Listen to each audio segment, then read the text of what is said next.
અને એવું નથી કે મેઘરાજાએ ખાલી સૌરાષ્ટ્રને ધમરોળ્યું હોય. ગુજરાતમાં એન્ટ્રી લીધી અને આખા ગુજરાતમાં મેઘરાજા ચક્કર મારી આવ્યા છે.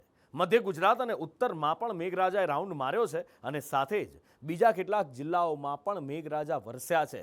કુલ 87 થી 90 તાલુકા છે જેને આજના એક દિવસમાં મેઘરાજાએ તરબોળ કરી દીધા છે.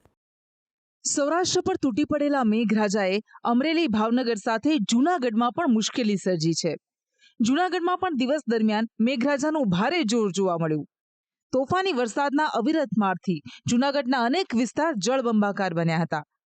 કલાકોમાં ખાબકેલા ભારે વરસાદથી રોડ રસ્તા પાણી થયા. અંડરપાસ સ્વિમિંગ પુલ બન્યા. જૂનાગઢનો સૌથી વ્યસ્ત જોશીપરા અંડરપાસ ભારે વરસાદને કારણે જળમગ્ન બન્યો, જેના કારણે અનેક વાહનો તેમાં ફસાઈ ગયા હતા. જોકે વાહન ચાલકોની સલામતીને લઈને તંત્ર દ્વારા આ અંડરપાસ બંધ કરવામાં આવ્યો. જૂનાગઢમાં આજ સવારથી જ ધોધમાર વરસાદ પડી રહ્યો છે, ત્યારે જૂનાગઢના બજેડી દરવાજા પાસેથી લઈને રેલવે સ્ટેશન સુધીના જે વિસ્તાર છે ત્યાં જોઈ શકો છો ત્યાં પાણી ભરાઈ ચૂક્યું છે અને જે વાહનોના ટાયર ડૂબી જાય તેટલું અત્યારે પાણી છે. આપ જોઈ શકો છો કે એક સાઈડનો જ રસ્તો ખુલ્લો કરવામાં આવ્યો છે, ત્યાંથી જ વાહનોની અવરજવર થઈ રહી છે. ધોધમાર વરસાદ પડી રહ્યો છે અને સવારથી જ અવિરત વરસાદને કારણે આ પરિસ્થિતિનું નિર્માણ થયું છે. પ્રી મોન્સૂનની કામગીરી કરવાની હોય છે તે માત્ર કોર્પોરેશન દ્વારા માત્ર કાગળ પર કરી છે, કારણ કે જે રીતે પાણી ભરાવાનું છે તેના નિકાલ માટે કરોડો રૂપિયાના ખર્ચે જે ગટરો બનાવવામાં આવી છે તેમાંથી પાણી જતું નથી. તમામ પાણી છે તે રસ્તા ઉપર આવી ચૂક્યું છે અને અત્યારના જે વાહનોને ચાલવામાં છે પણ તે મુશ્કેલી પડી રહી છે. જે રીતે વાહનોને એક જ ડાયવર્ટ કરીને એક જ રસ્તો ચાલુ કરવામાં આવે છે, વન માર્ગે કરી દેવામાં આવે છે. આપ જોઈ શકો છો અત્યારના કે પાણી ભરાણું છે તે દુકાનો સુધી પાણી ઘૂસી ગયા છે, દુકાનોના શટર સુધી પાણી પહોંચી ગયા છે. હજી પણ જો આ વરસાદ રોકાશે નહીં અને જો પાણીનો નિકાલ કરવામાં નહીં આવે તો આ જે રીતે મુશ્કેલી છે તે દિવસે ને દિવસે વધતી જશે. સૌરાષ્ટ્ર બાદ મધ્ય ગુજરાતના પણ કેટલાક જિલ્લાઓમાં મેઘરાજાની સવારી આવી પહોંચી હતી. અમદાવાદ ગ્રામ્યમાં આવેલા દેત્રોજ તેમજ આસપાસના ગ્રામ્ય પંથકમાં બપોર બાદ વરસાદી માહોલ જામ્યો હતો. દેત્રોજ, રામપુરા, કટોસન સહિતના પંથકમાં મેઘાવી માહોલ જામ્યો હતો. અમદાવાદથી આગળ વધી મેઘરાજા મહેસાણા સુધી પહોંચ્યા હતા.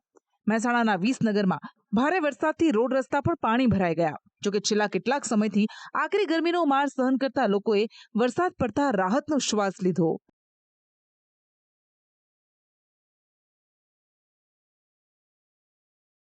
તો મધ્ય અને ઉત્તર સાથે પૂર્વના પણ કેટલાક જિલ્લામાં વરસાદ પડ્યો.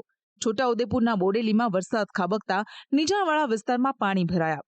બોડેલીના મુખ્ય બજાર, સોમનાથ સોસાયટી સહિતના વિસ્તાર પાણી થયા હતા.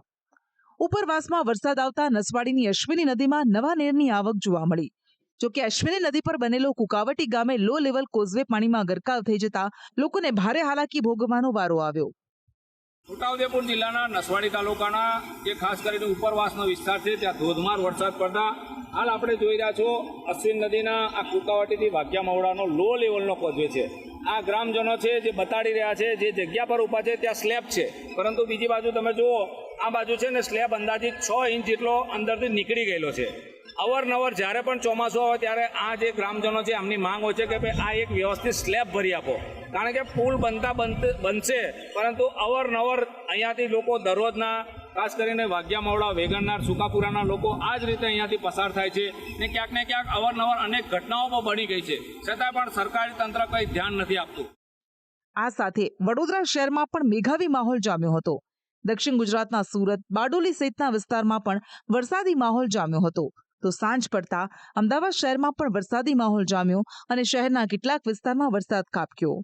આમ ગુજરાતમાં વાજતે ગાજતે મેઘરાજાની એન્ટ્રી થઈ ગઈ છે, જે સૌરાષ્ટ્રમાં તૂટી પડવાની સાથે આખા ગુજરાતમાં એક ચક્કર લગાવીને આવ્યા. પહેલા દિવસે તેમણે અમરેલી અને ભાવનગરમાં જોર દેખાડ્યું, પણ આગામી દિવસોમાં અનેક વિસ્તારોને બાનમાં લે તેવી શક્યતા છે. બ્યુરો રિપોર્ટ, સંદેશ ન્યૂઝ.